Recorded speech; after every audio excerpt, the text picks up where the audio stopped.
कुछ दिन पहले कुछ ऐसा हुआ मेरी लाइफ में जो एक्सपेक्टेड नहीं था। मतलब किसी इंसान के साथ में कोई बिजनेस कमिटमेंट हुई, राइटिंग में एग्रीमेंट भी हो गया, उसके बाद में वो इंसान बैकआउट कर गया, थोड़े से पैसे मार लिए। तो ऐसा कुछ हुआ जिसकी वजह से अंदर गुस्सा आया। गुस्सा कब आता है हमें? जब हम जो एक्सपेक्ट कर रहे होते हैं वैसा नहीं होता है, या फिर कुछ ऐसा होता है जो हमें पसंद नहीं है, चाहे वो प्रॉब्लम इतनी बड़ी नहीं है।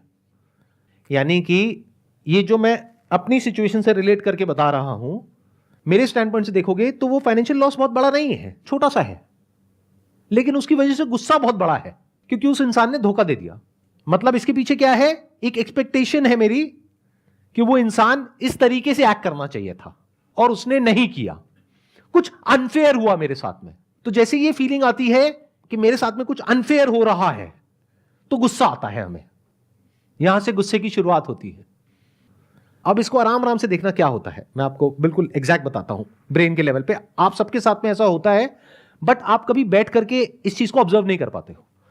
मैं मतलब डेली आप मान के चलो आधा से 1 घंटा 2 घंटा बैठता हूं और वहां पर बैठ करके आराम से ऑब्जर्व करता हूं कि मेरी ब्रेन में क्या चल रहा है। तो मैंने क्या देखा कि ब्रेन में बहुत ज्यादा प्रेशर क्रिएट हुआ पड़ा है।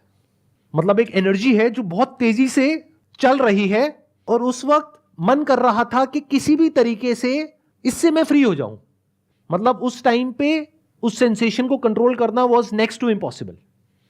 तो मेरा मन क्या कर रहा था कि उस इंसान को फोन मिलाऊं और अपने अंदर की जितनी भड़ास है सारी निकाल दूं। बट मैंने क्या किया, ये करने की बजाय I sat with that sensation और मैंने उसको देखना शुरू किया और मैं देखता रहा नियर अबाउट आधा पौना घंटे तक, और उसके बाद में वो धीरे धीरे डिसॉल्व हो गई। तो क्या होता है कि वो जो प्रेशर बिल्ड होता है ना अंदर, तो वो किसी भी तरीके से बाहर आना चाहता है, और जब वो बाहर आना चाहता है तो वो कई बार होता है कि उस इंसान पे बाहर आ सकता है और कई बार नहीं आ सकता है।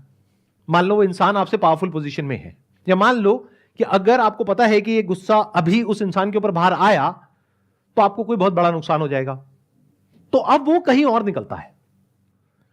तो मैंने एक चीज यहां पर सीखी कि जब भी कभी इस तरह की एनर्जी अंदर क्रिएट हो, यानी कि गुस्सा आए, अभी एनर्जी इस लेवल तक पहुंची कैसे? शुरू हुई थी बहुत ही छोटे से थॉट से कि कितना घटिया आदमी है।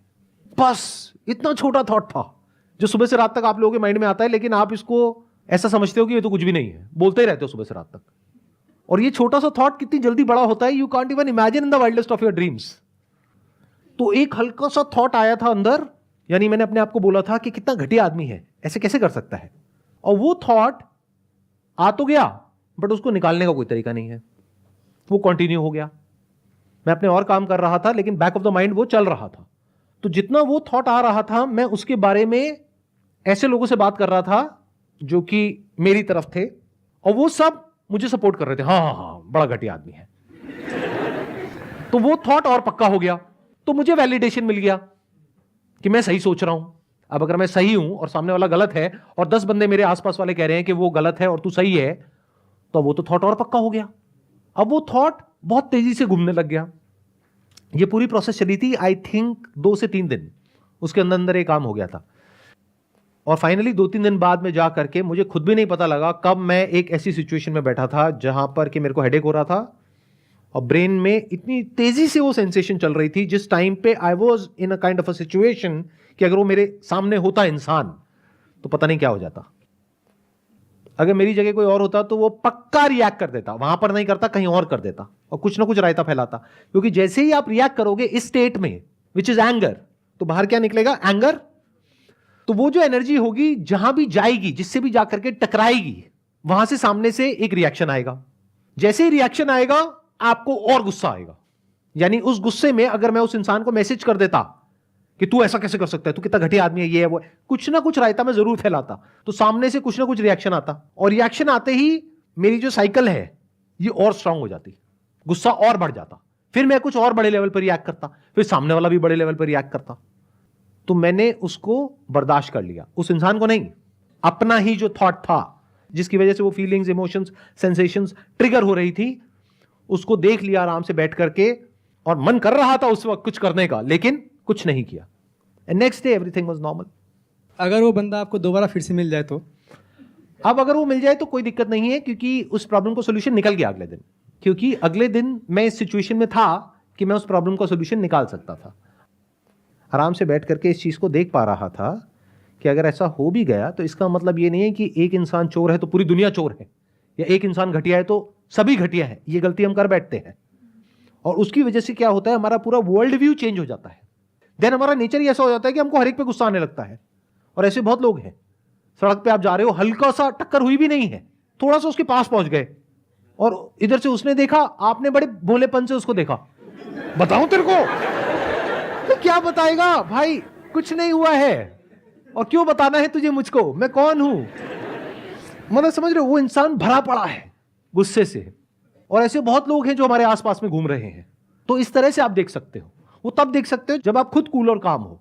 अगर आप भी अंदर से भरे पड़े हो और वो जो सामने वाला है गाड़ी वाला वो भी भरा पड़ा है, तो हो गया काम। फिर तो दोनों अपनी अपनी बीवी का गुस्सा एक दूसरे पे निकाल देंगे। ये जो चीज होती है, अगर इसको सही टाइम पे ना रोका जाए तो फिर ये आपकी नेचुरल स्टेट बन जाती है। जैसे मेरी जो नेचुरल स्टेट है वो है आराम से कूलली कामली पीसफुली अपना मजे में रहता हूं। तो अब ऐसे में क्या होता है कि जैसे ही ऐसा कुछ होता है, कभी महीने में 2 महीने में एक बार कोई भी सेंसेशंस आई अंदर, तो मैं उसको देख लेता हूं। तो वो मेरे लिए अननेचुरल स्टेट है।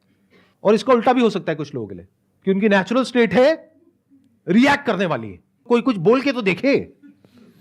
जैसे मैंने कुछ हस्बैंड वाइफ को देखा है, इस तरह का रिलेशन होता है, कभी साथ में बैठे हुए हैं, जरा सा मतलब दोनों एक दूसरे की वेट कर रहे हैं, कुछ बोल तो सही तू। और इधर से इसने बेचारे ने हल्का सा कुछ बोला, चाहे वो नहीं भी बोला जो वो एक्सपेक्ट कर रही थी, लेकिन उसने उसको फटाफट से कनेक्ट किया। हाँ हाँ तेरी माँ भी तो ये, वो तो माँ पे मत जाइयो। कुछ भी चल रहा है, भरे पड़े हैं और एक दूसरे पे फटने के लिए तैयार हैं, कभी भी फट सकते हैं। तो अगर आप ऐसा बनना चाहते हो तो दैट्स योर चॉइस, कोई बात नहीं, कोई नहीं रोक रहा आपको, फटो जितना फटना है फटो। बट याद रखना कि अगर कोई आपसे बड़ा फटने वाला मिल गया तो ब्लास्ट बड़ा भी हो सकता है, अनकंट्रोलेबल भी हो सकता है, और वो हो सकता है पूरी लाइफ के लिए आप रिग्रेट करते रहो। तो बेटर सोल्यूशन क्या होता है, जब भी गुस्सा आए, never say anything, never do anything, just bear it. उसको ऐसे देखो पेन की तरह, इट्स पेनफुल। और जब भी हमको दर्द होता है तो हम चाहते हैं कि उस दर्द से हमको छुटकारा मिल जाए फटाफट से, चाहते हैं ना। और उससे छुटकारा पाने का हम क्या इलाज निकालते हैं कि अंदर जो भी चल रहा है जा करके सारा एज इट इज सामने वाले को बोल दो, बिना किसी फिल्टर के, बिना किसी लेयर के। बट हम सुनने को तैयार नहीं है। अगर सामने वाला भी बोल जाए तो गड़बड़ हो गई ना। तो इस तरह से जब आप आराम से ठंडे दिमाग से चीजों को देख लेते हैं और इसको आपको बियर करना आ जाता है, तो अब आपके पास में एक बहुत बड़ी क्वालिटी है जो बहुत सारे लोगों के पास में नहीं है। यानी जिस वक्त गुस्सा आ रहा है उस वक्त आप रिएक्ट नहीं करोगे, जिस वक्त सामने वाला गुस्से में है उस वक्त आप वहां से चले जाओगे। मतलब सिंपल से रूल है 2, कि जब सामने वाला जरूरत से ज्यादा गुस्से में है, चुपचाप वहां से निकल जाओगे, निकल सकते हो तो। सर जैसे हम ऑफिस में काम करते हैं, हमारे बॉस ने मुझे कुछ बोला गुस्से में, तो हम काम छोड़ के भाग जाएं? नहीं, आप काम छोड़ करके नहीं भाग सकते। आप बड़े पोलाइटली उस बॉस को बोल सकते हो कि जो आप बोल रहे हो वो बात सही है, लेकिन कहने का तरीका ठीक नहीं है। सर उनसे कुछ बोल ही तो नहीं सकते। तो ऐसी जगह काम क्यों करते हो? और अगर ऐसी जगह काम करते हो तो यहां पर आकर के कैमरास लगे हुए हैं, वीडियो में ये सब क्यों बोलते हो? सर उससे कोई दिक्कत नहीं है सर, देख भी ले तो कुछ नहीं होगा। अभी तक तो उन्होंने देखा ही नहीं था, अभी इतना कुछ हो रहा था। अब जब देखेंगे तो पता नहीं क्या क्या होगा। कुछ नहीं होगा सर, क्या ही कर सकते हैं। आप धमका रहे हो उनको? नहीं सर, ये नहीं कहता, धमका नहीं। आप उनको चैलेंज दे रहे हो? नहीं सर। और कुछ कहना चाहते हो या हो गया? इससे ज्यादा और क्या ही कह सकते हैं। ये पार्ट आप रखना चाहेंगे वीडियो में, एडिट कर दें हम? तो सर कोई दिक्कत नहीं। कोई दिक्कत नहीं है? नहीं सर। सर आपने कहा कि मतलब आप गुस्से को मतलब एज अ पेन मतलब ले लो, और फिर आप नेक्स्ट डे मतलब अगर उस बंदे से दोबारा मिलते हैं तो आप उसको कुछ नहीं कहोगे, बट ऐसा भी होता है फिर आप उस पर कभी ट्रस्ट नहीं कर सकते। मतलब मेरा क्वेश्चन एक्चुअली ये है कि अगर किसी रिलेशनशिप में आप ऐसा कुछ फेस कर रहे हैं तो वहाँ से मतलब क्या सोल्यूशन है फिर? रिलेशनशिप में तो होता है ये सब, और कहाँ होता है? देखो, अनजान लोगों के साथ में ये सब नहीं होता जो मैंने बात करी। रिलेशन में ही होगा ना, कोई आपका फ्रेंड होगा, रिलेटिव होगा, या ऑफिस में कलीग होगा, या कोई बिजनेस रिलेशन होगा, कोई ना कोई रिलेशन होगा, वहीं पर तो ये सब होगा। अनजान से क्या फर्क पड़ता है? अनजान से तो अगर थोड़ा बहुत हो भी गया तो तू अपने रास्ते में अपने रास्ते। तो अब सवाल उठता है कि क्या करें अगले दिन आप ठंडे दिमाग से पहले आप देखो सामने वाले की सिचुएशन क्या है, सही टाइम मिले बात करने का तो किसी और टॉपिक से करके फिर उस टॉपिक पर आप वापस आ सकते हो अगर आपको जरूरत लगती है तो। बट अगर आपको ये क्लियर है कि सामने वाला बंदा चोर है, तो फिर बात करने का कोई सेंस ही नहीं है। अब तो बिल्कुल ऐसा है कि किसी की फितरत है मान लो काटने की, और आप जा करके उसको कह रहे हो कि भाई तू कुत्ता है, काटता है, वो और काटेगा क्योंकि उसके माइंड में वो कुत्ता नहीं है। समझ गए ना मैं क्या कहना चाह रहा हूं? राइट। मैं इनडायरेक्टली बोल रहा हूं क्योंकि किसी इंसान को कुत्ता बोलना अच्छा नहीं लगता, गाली होती है। तो एक्चुअली मतलब मैं जैसे जो बहुत क्लोज रिलेशनशिप्स होते हैं जहाँ से आप इजीली आउट मतलब अपनी आपके पास ऑप्शन नहीं है कि आप एकदम बाहर निकल जाओ, क्योंकि बहुत सारे सेंटिमेंट्स, बहुत सारे लोगों के इमोशंस जुड़े होते हैं। Like I am talking about husband और वाइफ का जो रिलेशन होता है, अगर वहाँ पे कॉन्स्टेंटली ऐसी चीज़ें हो रही हैं कि आप आगे फिर उन पे ट्रस्ट नहीं कर पा रहे हो, तो उस सिचुएशन में क्या करना चाहिए? ट्रस्ट सबसे जरूरी है एक रिलेशनशिप में, स्पेशली हस्बैंड वाइफ के रिलेशनशिप में। अगर आप अपने हस्बैंड पे ट्रस्ट नहीं कर सकते हो तो वो रिलेशन किसी काम का नहीं है। अगर आप अपने दोस्त पे ट्रस्ट नहीं कर सकते हो तो वो रिलेशन किसी काम का नहीं है। अब सवाल उठता है कि जो आप उस पर ट्रस्ट नहीं कर पा रहे हो वो आपकी अपनी प्रॉब्लम की वजह से हो रहा है या एक्चुअल में हो रहा है? एक्चुअल में हो रहा है। इफ यू से कि वो एक्चुअल में हो रहा है, डू यू हैव प्रूफ कि वो एक्चुअल में हो रहा है? इसको इस तरीके से देखो कि कल को अगर आपको कोर्ट में जाकर के उसके ऊपर केस करना पड़े तो कोर्ट में जाते ही आप किसी के बारे में कुछ भी बोल दोगे तो सबसे पहले कोर्ट क्या कहेगा? प्रूफ। प्रूफ क्या है?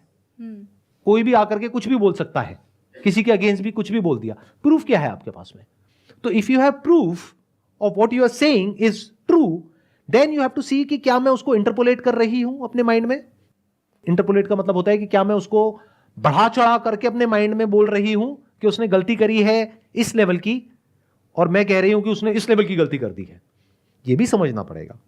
तो it is not that simple and that straightforward, but इस तरह की क्रिटिकल थिंकिंग के लिए you need to have a peaceful mind.